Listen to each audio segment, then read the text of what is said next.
dear colleagues, dear friends, it's really nice to take part again in this conference every 2 years. If I remember well, first time I was in 2012, and now it's 12 years. It's somehow also anniversary for me. My presentation is not so long, just like a pilot empirical study, because I am not, let's say, expert or professional in ICT or some technologies, but from educational point of view, sociological point of view, and because we're mainly working with pre-service, preschool, and primary school teachers, we decided to perform a small scale empirical study in order to know a little bit panoramic view about their thoughts about some ideas in relation to artificial intelligence, because it's really a burning issue, not only from technological point of view, but also from educational point of view. And for example, just yesterday I checked our editorial platform, and we received possibly 5 or 6 papers for Journal of Baltic Science Education just in relation to artificial intelligence. I didn't check them yet, but it shows that it's really important issue. And in addition, I received 2 let's say invitations, suggestions to take part in a survey, one from Indonesia, another from another country somewhere in Asia, also to take part in special survey in relation to artificial intelligence. It also shows, let's say, this importance of this topic. And possible, I do hope that you know where Lithuania is. It's really the center of Europe. And yes, without any doubts, it's center of Europe. And this is Šiauliai. This is our university, not our part of our university, because previously it was Šiauliai University. In 2020, it was matched together with Vilnius University, and currently we are Šiauliai Academy of Vilnius University, like a branch. And this is north part of Lithuania. And together with my colleague Rita, we performed this small-scale study. And very shortly, because time is also limited, that artificial intelligence, as I already said, has been attracting increasing interest.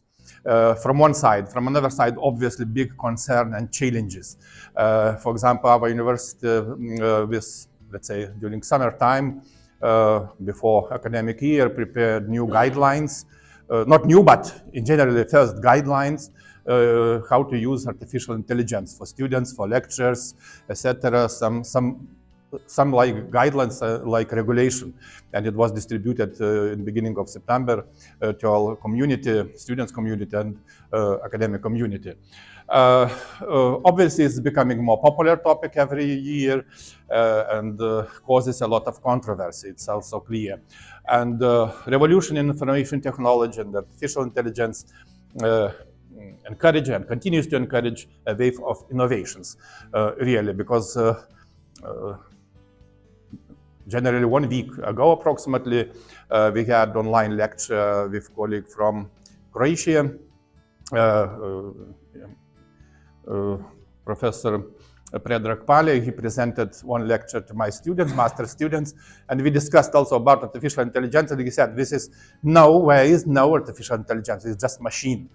Yeah, we discussed, but it's really open discussion, that it's really machine. You need to program, you need to manage it, etc.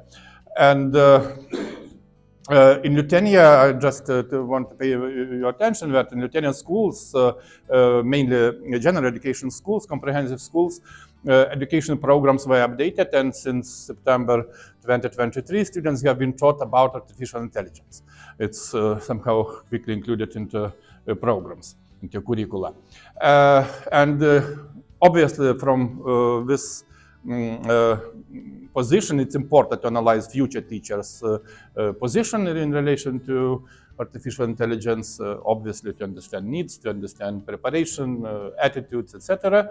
And at the same time, it's so important to improve university study programs, because programs somehow let's say, relatively old or a little bit outside with some innovations. And so future teachers acquire adequate literacy, somehow literacy in this regard.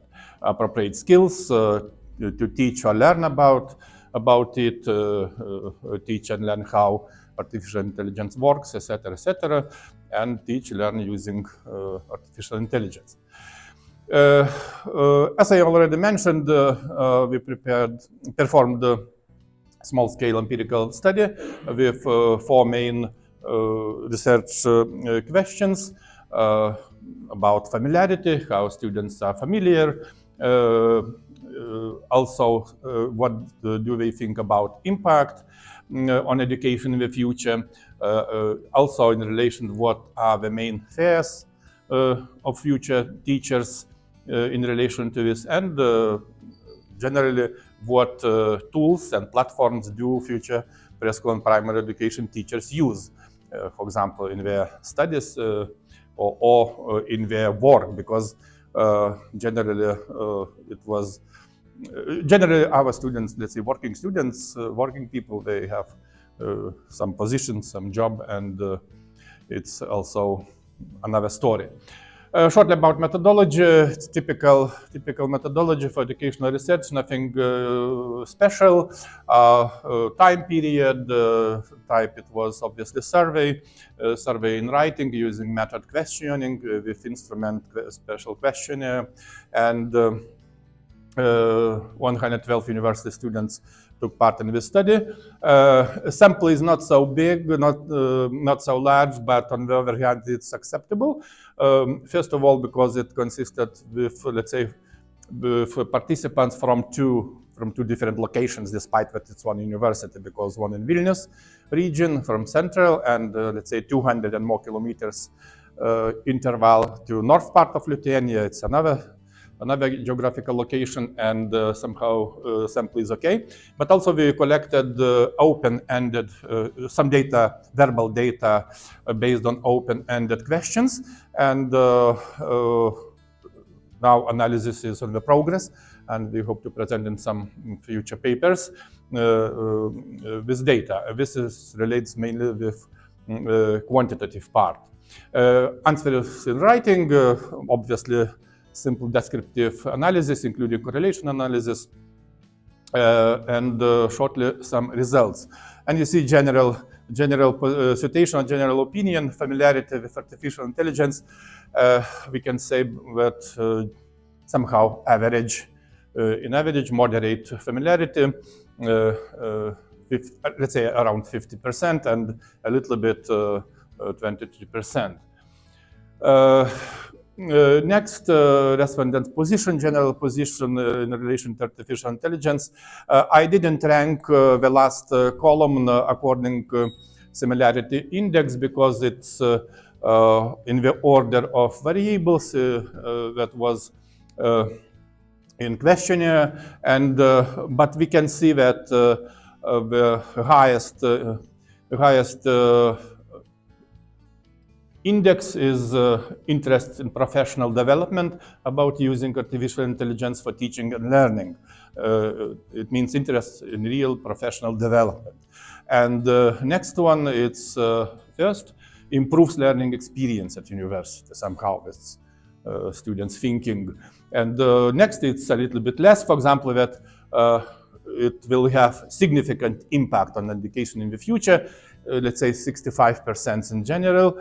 And you see the last one, it's like reverse, because in ratio scale, we transform rank scale into ratio scale, you see only 14% that AI can replace teachers in future. It means possible not. And some skills areas of knowledge, you see the main on the top, ethical aspects, and understanding the concepts and principles. And some fears. You see the most, again, on the first position, privacy and data security, and ethical aspects. Some conclusions, that it's clear the teacher's familiarity level is as I said, average, moderate. General position is positive, obviously, and they do not feel that artificial intelligence has a significant impact on their personal academic achievements, at least this position right now. And majority agree that will have significant impact on education in the future. Possible, it's some logical idea. And that some tools develops critical and systemic thinking the best, and creativity and logical thinking are developed the least. It's interesting also position. And some results positive correlated with the potential impact on education. And some fears, as I expressed, are most associated with privacy and data security. That's all, and as typical, it's marketing. Next year, you are welcome, everybody, to Lithuania, to the center of Europe, and to take part in 6th International Baltic Symposium, Science and Technology Education, Expectations and Experiences. Everything is on website, symposium website. Registration is opened. You can make a registration and to take part in Lithuania. Very good time, the best time, middle of summer, and okay. And I think you have no questions, because questions, you know, usually some we can discuss informally during break time, during coffee break, etc., or during gala dinner, etc. And thanks for your attention.